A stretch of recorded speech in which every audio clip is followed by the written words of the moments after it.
So guys last lecture में हम लोगों ने इसका बेसिक्स डाल दिया था अपने सेट थ्योरी का। इस लेक्चर में हम लोग उसके आगे मतलब थोड़ा एडवांस आगे जाएंगे, हम लोग चीज़ें समझेंगे कि सेट थ्योरी में अब आगे क्या होता है। देखो बहुत आसान चैप्टर होता है लेकिन लोग इग्नोर कर देते हैं, तो फिर मतलब ये टफ़ लगने लगता है। और ये टफ़ लगने लगा तो मतलब देखो इसका सवाल मतलब हर जगह तुम्हें आ सकता है, मतलब किसी भी सवाल में सेट थ्योरी को यूज़ किया जा सकता है। और प्रोबेबिलिटी वगैरह में तो सेट में मैं अभी तुम्हें सिखाऊंगा नंबर ऑफ़ एलिमेंट्स वाला जगह, वहाँ पे तो तुम्हें इतना एक्सट्रीमली अच्छे से आना चाहिए सेट थ्योरी कि प्रोबेबिलिटी का कैसा भी क्वेश्चन हो तुम्हें सेट मतलब 99% होता है कि सेट से लिंक कर दिया जाता है प्रोबेबिलिटी का क्वेश्चन।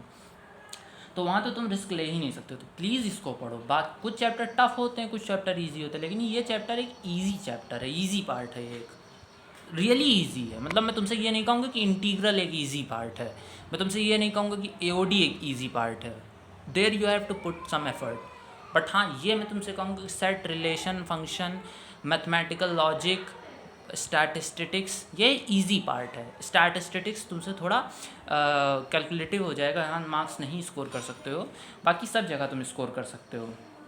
तो देखो चलो कुछ क्वेश्चंस करते हैं, ठीक है, जिसमें तुम समझो। चलो सबसे पहले मैं एक सेट देता हूँ तुम्हें। देखो सबसे पहले तुम ये करो, मैंने तुम्हें एक सेट अगर मान लो दिया है, इसको ऐसे कर लेते हैं। जैसे मान लो मैं तुम्हें एक सेट देता हूँ ए करके, तुम्हारे पास एक सेट है। यार ये धुंधला क्यों हो रहा? हाँ अब सही आ रहा। हाँ जैसे मैं तुम्हें ए सेट करके एक सेट देता हूँ और बोलता हूँ जैन, फेब, मार्च, तो इसको तुम सेट बिल्डर फॉर्म में बनाओ। यही सिंपल सिंपल सवाल आते हैं, ठीक है। बनाओ इसको तुम ज़रा।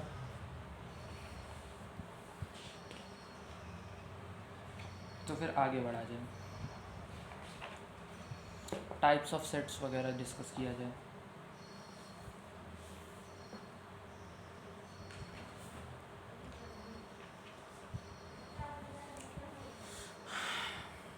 है ना?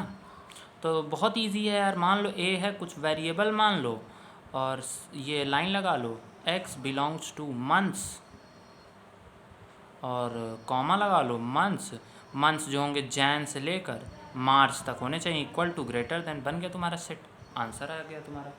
इसी तरह होता है। अब देखो मेन चीज़ होती है सेट्स के बारे में बहुत सारी चीज़ें समझना। डिफरेंट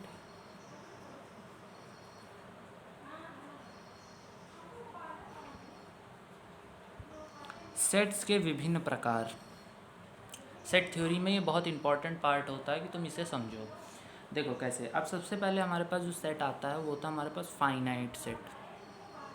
अब देखो इसमें ज़्यादा चोचले में नहीं पढ़ना कि फाइनाइट सेट क्या होता है। फाइनाइट सेट तुम जानते हो क्या? फाइनाइट मतलब गिनती की चीज़ें, इनफाइनाइट मतलब अनगिनत चीज़ें। ये लिख रहा हूँ, ये फाइनाइट सेट है। ये लिख रहा हूँ, डिंग डिंग डिंग डिंग डिंग, ये इनफाइनाइट सेट है, ये फाइनाइट सेट नहीं है। ये लिख रहा हूँ x बिलोंग्स टू ये, और x comma x belongs to 1 से कॉमा 3, और ये लिख रहा हूँ तो ये भी एक फाइनाइट सेट है। x की वैल्यू 1 2 3 तीन ही वैल्यूज़ हैं x के पास, तो ये भी एक फाइनाइट सेट है। अगर x जो है और कॉमा लगा के लिख दें x is a natural number, नहीं तो इनफाइनाइट हो जाएगा, ये ध्यान देना। क्योंकि अगर x इन नेचुरल नंबर या फिर नहीं है कुछ, तो तुम्हारे पास कैसे तुम कह सकते हो, एक नंबर से दूसरे नंबर के बीच में हज़ारों लाखों करोड़ों अरबों नंबर होते हैं, तो वहाँ तुम कुछ नहीं बोल सकते हो। इसलिए अब इनफाइनाइट सेट क्या होता है? इस टाइप के सेट इनफाइनाइट होते हैं। अगर मैंने सेट ए लिखा और x लिखा और x belongs to natural number, तो ये एक इनफाइनाइट सेट है। इनफाइनाइट सेट है, सिंपल सी बात है ना? तो इसी तरह की सिंपल सिंपल चीज़ें होती हैं। अब उसके बाद एक नल सेट आता है तुम्हारे पास, नल सेट। इसको रिप्रेजेंट कैसे? NUL सेट, इसको रिप्रेजेंट किया जाता है फाई से। इसको फाई से तुम रिप्रेजेंट करते हो नल सेट को, ये बात ध्यान रखना। और फाई का मतलब ये नहीं होता, देखो कभी आगे चल के तुम्हें मतलब सेट, देखो null set is a subset of every set. मतलब जैसे मैंने देखो लिखा x इज इक्वल्स टू 1, 2, 3, 4, और फिर एक सेट मैंने ए माना, उसके अंदर लिखा 1, 2, 3। तो देखो एक्स ए जो है वो एक्स के अंदर आता है ना, ये समझ रहे हो कि बात की नहीं, ए जो है वो एक्स के अंदर आ रहा है। तो इसका मतलब, तो ये एक और चीज़ समझो कि जैसे मैं लिख दूँ ए इज इक्वल्स टू ये, तो इसका मतलब ए जो है वो एक नल सेट है 5, तो भी ये इसका सबसेट होगा। और अगर कोई तुमसे पूछेगा कि नंबर ऑफ एलिमेंट्स इन ए, तो मतलब तुम बोल दोगे 0। लेकिन अगर तुमसे कोई पूछेगा कि देखो हर सेट का एक सबसेट नल सेट होता है, जब अभी मैं सबसेट पढ़ाऊंगा तो वहाँ तुम ये बात समझोगे। लेकिन अभी यहाँ पे इसके नीचे एक नोट बना लेना कि एवरी नल सेट, ये लिख लो, null set is subset of every set. ठीक, नल सेट जो है वो हर सेट का एक सबसे मतलब हर उसका एक मतलब सबसेट होता है हमारे पास। तो ये बात ध्यान रखना आगे चल के कहीं दिक्कत ना आए। उसके बाद अगला जो तुम्हारे पास आता है, एक मिनट, सिंगलेटन सेट। अब सिंगलेटन सेट देखो कुछ होता नहीं है, जैसे मैंने बोला x belongs to x such that x is even prime number, even prime. तो कौन सा होता है, x इज इक्वल्स टू 2, केवल एक ही वैल्यू आई, तो ये तुम्हारा मतलब सिंगलेटन सेट है। इसकी स्पेलिंग होती है तुम्हारे पास SINGLETON सेट, ये तुम्हारा सिंगलेटन सेट होता है। उसके बाद इक्वल सेट्स होते हैं। देखो ये एक ध्यान देने वाली बात आती है, इक्वल सेट्स क्या होते हैं, इक्वल सेट्स क्या होते हैं। देखो इक्वल सेट्स क्या होते हैं, जैसे ये ध्यान रखना, इसकी कंडीशंस होती हैं कि अगर दो सेट्स को इक्वल होना है तो उन्हें क्या क्या कंडीशंस पूरी करनी होती हैं। समझो, अगर दो सेट्स इक्वल हैं तो सुनो इसका मतलब क्या होता है, each element of A is an element of B. यानी कि अगर देखो ए सेट में आ रहा है 1, 2, 3 और बी सेट में आ रहा है 1, 2, 3, हर एलिमेंट ए का बी में होना चाहिए और बी का हर एलिमेंट ए में होना चाहिए। दोनों की लेंथ बराबर होनी चाहिए, ये देखो लेंथ बराबर है। अगर ये मतलब कंडीशंस पूरी हो रही हैं और एग्जैक्टली सेम एलिमेंट होने चाहिए, ये नहीं कि ये अपर केस में होता ये लोअर केस में होता। अगर ऐसा है तो वो जो है तुम्हारे इक्वल सेट्स हैं, अदरवाइज वो इक्वल सेट्स नहीं हैं। ठीक है, और उसके बाद एक हेडिंग आती है आपकी सेट ऑफ सेट्स। अब सेट्स का सेट्स क्या होता है, देखो जैसे मान लो मैं तुम्हें एक सेट देता हूँ एप्पल्स का, एक सेट में तुम्हें देता हूँ मैंगोज़ का, एक सेट में तुम्हें देता हूँ ऑरेंजेस का। ये है तुम्हारे पास, इसमें मान लो A1, A2, A10 तक हैं, फिर इसमें M1 से लेकर M10 तक है, फिर इसके बाद इसमें O1 से लेकर O10 तक है। तो इन सबको जब तुम कंबाइन करके लिखोगे तो ऐसे ऐसे लिखोगे, ऐसे ऐसे, ये A1 से लेकर A10 तक, ये M1 से लेकर ये M1 से लेकर M10 तक, ये O1 से लेकर O10 तक। तो इस तरह तुम लिखोगे, मतलब इनके सेट्स जो होंगे तुम्हारे। तो ये तुम्हारा सेट्स ऑफ सेट्स होता है, समझे। अब तुमको मतलब मैं इक्वल सेट्स पे कुछ सवाल कराता हूँ और उनको करने के बाद तुम्हें थोड़ा कॉन्फिडेंस आएगा, क्योंकि इक्वल सेट्स कई बार जेईई मेंस वगैरह में पूछ लेता है। ओके गाइस, तो ये क्वेश्चन है मतलब तुम्हारे सामने, इन्हें तुम मतलब नोट करो। ये 1, 2 और 3 ये 3 क्वेश्चन है तुम्हारे सामने, इनके आंसर्स नोट डाउन करो, फिर इनका मैं अभी तुम्हें सोल्यूशन बताऊंगा। ओके, तो गाइस देखो, पहला है यार x इज़ ये प्राइम फैक्टर ऑफ 6 और दूसरे वाले के सोल्यूशन। तो देखो 6 के प्राइम फैक्टर्स कौन कौन से होते हैं, 2 और 3। 1 तुम्हारा प्राइम नहीं होता, 1 is neither prime nor a consecutive number, ये बात ध्यान रखना। और दूसरे वाले के सोल्यूशंस भी तुम्हारे पास 2 ही और 3 होंगे। तो ये दोनों तुम्हारे सेट्स इक्वल हो जाएंगे, a is equals to b। दूसरा क्या है, x is a letter from FROM and x is a letter from MORF। बहुत लोग कंफ्यूज हो सकते हैं कि ऑर्डर दोनों का अलग है। देखो जब तुम अलग अलग करके लिखोगे तो एक बार तुम M चुनोगे, O चुनोगे, R चुनोगे, F चुनोगे, तुम्हारे सेट में MORF आएगा, या फिर कह सकते हो FORM भी आ सकता है, और ऊपर वाले में FROM लिखा है तो फ्रॉम। तो दोनों में लेटर्स जो पर्टिकुलरली आएंगे वो तुम्हारे सेम रहेंगे। ठीक है, जैसे तुम आगे पीछे चीज़ को लिख रहे हो सेट में, तो उससे थोड़ी ना कोई फ़र्क लिखो। तुम 1, 2, 3, 4 लिखोगे किसी सेट में, या फिर 3, 4, 2, 1 लिखोगे किसी सेट में, बात तो एक ही हो जाएगी ना। तो इसलिए ये वाला तुम्हें करना चाहिए। इसमें ये इक्वल टू का बहुत बड़ा महत्व था। देखो मैंने दोनों जगह नेचुरल नंबर लिखा था, लेकिन एक जगह इक्वल लगाया था, एक जगह इक्वल टू नहीं लगाया। तो पहले वाले में 1 नहीं इंक्लूड होगा, लेकिन दूसरे वाले में होगा। तो इसका मतलब ये होगा, ये नहीं होगा, ये होगा। तो ये तुम्हारा था मतलब सेट का बेसिक फंडा कि सेट में इक्वालिटी और सेट के डिफरेंट टाइप्स क्या होते हैं। अब देखो हम लोग अब मूव करने वाले हैं सबसेट्स में। अब तुम्हें सबसेट्स के क्वेश्चंस प्रोबेबिलिटी और बाकी सब पीएनसी वगैरह में अच्छे जम के भर के मिलेंगे, यहाँ पे भी मिलेंगे। मैं कराऊंगा अभी कुछ तुम्हें क्वेश्चंस, तो देखो कैसे हमें मतलब इसमें डील करना है। सबसेट क्या होता है बेसिक डील देखो, जैसे घर के अंदर कमरे होते हैं उसी तरह सेट के अंदर सबसेट होता है। यही एनालॉजी सबसे अच्छी होती है सबसेट को समझने के लिए, कि अगर किसी चीज़ के अंदर की लेयर्स को हम समझ रहे हैं, हायरार्की ऑर्डर में सबसेट जो होता है वो सेट के अंदर आता है। तो अब क्या हम सबसेट में पढ़ेंगे, सिंबलाइजेशन क्या होता है। देखो अगर तुमको ये इस तरह कहीं लिखा मिला है, इस तरह कहीं में लिखा मिला है, इसका मतलब ये तुम्हें सबसेट का मतलब इशारा होता है, समझे। और एक और चीज़ समझो, इसका मतलब होता है केवल सबसेट, लेकिन इसका मतलब होता है इसमें ये वाला केस भी इंक्लूड हो जाएगा जब ए बी के बराबर होगा, लेकिन इसमें ये केस नहीं इंक्लूड होगा, इसमें ये केस नहीं इंक्लूड होगा। ये बात मतलब मार्क करके लिख लेना, क्योंकि ये इम्पॉर्टेंट बात होती है, समझे। अब समझो अगर एक चीज़ एक मतलब मैं तुम्हें चीज़ बताता हूँ कि अगर एक भी एलिमेंट बी का एक भी एलिमेंट ए में नहीं है, तो तुम उसको रिप्रेजेंट करते हो ऐसे, जैसे मान लो ए तुम्हारा है 1 2 3, बी तुम्हारा है 2,3 और सी तुम्हारा है 5,6। तो और डी तुम्हारा जानते हो कैसे है 1 2 3 इस तरह। तो तुम तीनों के लिए सिंबल जानते हो कैसे बनाओगे, तुम तीनों के लिए सिंबल ऐसे बनाओगे। अगर तुम्हें ए को डी के साथ लिंक करना तो तुम डी के लिए लिखोगे ये भी इसके लिए सही होगा,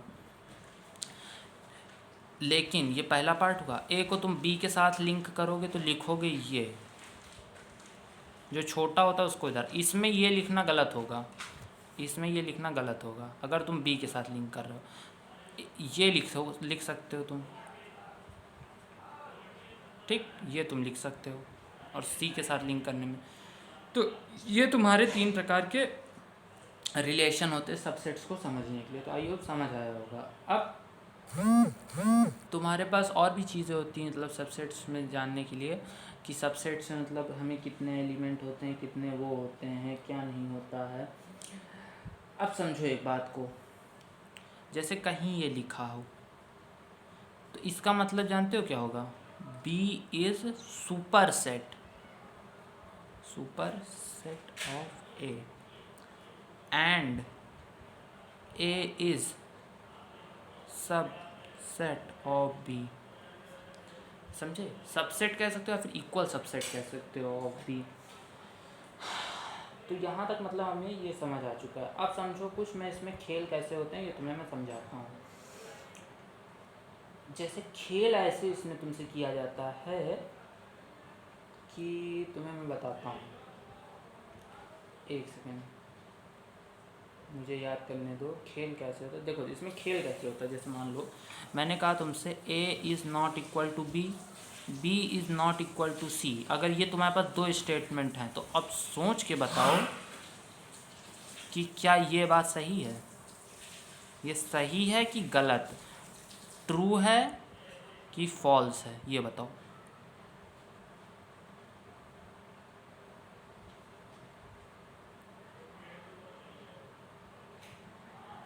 देखो जब भी इस तरह का सवाल आए ना, कुछ भी रैंडम 3-4 सबसेट उठा लो 3-4 सबसेट। ए को पहले कुछ भी मान लो, जो तुम्हारे पास दिमाग में 4-6 नंबर आए उनको मान लो ए, और वो नंबर छोड़ के बी में कोई नंबर मान लो, ठीक है। फिर वो नंबर छोड़ के सी में कोई नंबर मान लो, और सी को मानते वक्त ये ध्यान रखना कि सी एक नंबर ऐसा ढूंढना जो ए में तो हो पर बी में ना हो।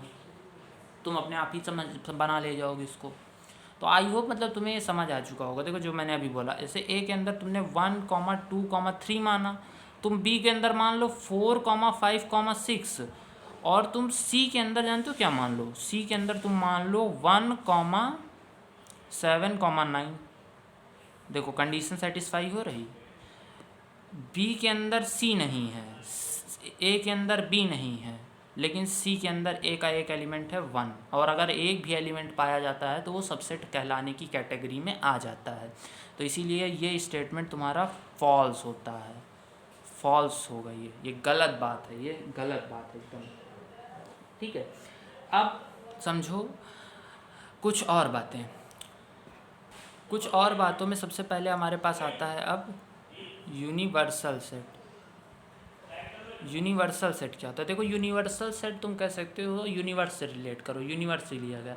सारे ग्रह, सारे प्लैनेट, सारी धरती, सब चीज़ किसके अंदर आती है? यूनिवर्स के अंदर। तो अगर मैं किसी से बोल रहा हूँ कि मुझे किसी इंसान को ढूंढना है, तुमने कहा कहाँ ढूंढना है, मैंने कहा यूनिवर्स में ढूंढना है, तो अब उसके पास इस यूनिवर्स की कोई प्लेस नहीं बची होगी अभी तक नोन में कि उसे जहाँ ना ढूंढना पड़े। भाई यूनिवर्स कह दिया तुम्हें, मतलब दूसरे ग्रहों में ढूंढना हो सकता है। तो मतलब तुम्हारे पास जितने भी सबसेट्स हैं सबको तुम कंपाइल कर दो, सारे एलिमेंट्स इकट्ठा कर लो और एक सेट बना दो जिसके अंदर सब कुछ आ जाए, तो वो तुम्हारा यूनिवर्सल सेट होता है। जैसे एक ए सेट में मैंने तुम्हें 1 से लेकर 10 तक की गिनती दे दी, बी में मैंने तुम्हारे पास 10 से लेकर 11 तक की गिनती दे दी, सी में तुम्हारे पास मैंने डी से मतलब तुम्हारे पास 11 से लेकर कहीं तक की भी गिनती दे दी यार, मतलब मान लो 35 तक की गिनती दे दी। तो अगर तुम्हें इस पूरे उसका यूनिवर्सल सेट बनाना है, यूनिवर्सल सेट हरदम एक रिस्पेक्टिव चीज़ होती है, ठीक है। तो यूनिवर्सल सेट अगर तुम्हें बनाना है तो तुम क्या कहोगे? इन तीनों का यूनिवर्सल सेट जानते हो कैसे? यूनिवर्सल सेट यू से रिप्रेजेंट किया जाता है, और यू से रिप्रेजेंट करोगे तो इनका यूनिवर्सल सेट होगा तुम्हारा 1 से लेकर 35। इसके अंदर ये तीनों सेट तुम्हारे प्रवेश कर जाएंगे, तो ये तुम्हारा यूनिवर्सल सेट होगा। यूनिवर्सल सेट के अंदर हर एक चीज़ काउंट हो जाती है, मतलब उस सेट की। और यूनिवर्सल सेट ज़रूरी नहीं है, देखो एक सैम्पल स्पेस मतलब यहाँ पे क्या था, 1 से लेकर 35 तक की चीज़ें यहाँ पे तुम्हारे पास सैम्पल स्पेस थी, तो एक सैम्पल स्पेस का एक पर्टिकुलर यूनिवर्सल सेट होता है।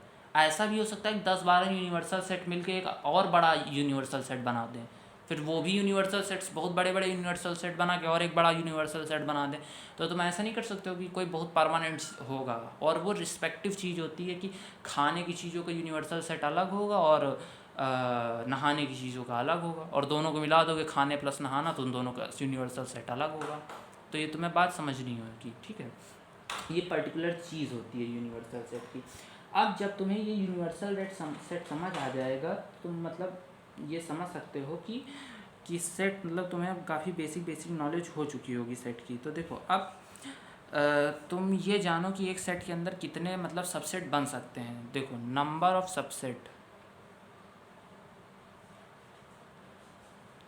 सबसेट्स कितने होते हैं, इसी को हम कहते हैं पावर ऑफ सेट।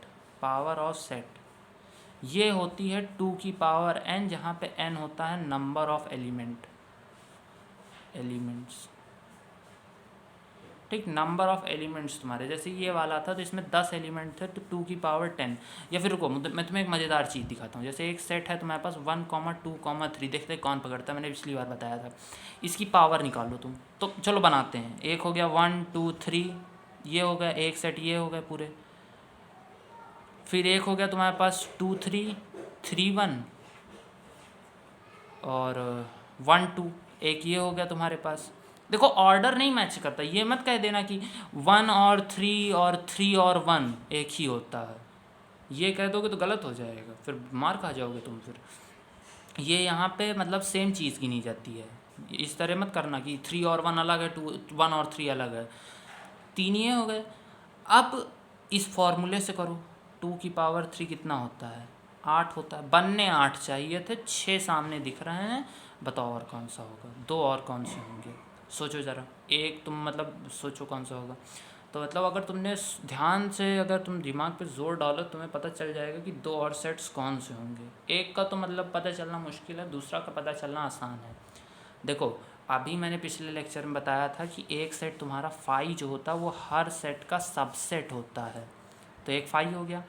और एक और पॉइंट स्टार बना के लो कि हर सेट, हर नेता अपने आप को ज़रूर वोट देता है, उसी तरह हर सेट अपने आप का सबसेट ज़रूर होता है।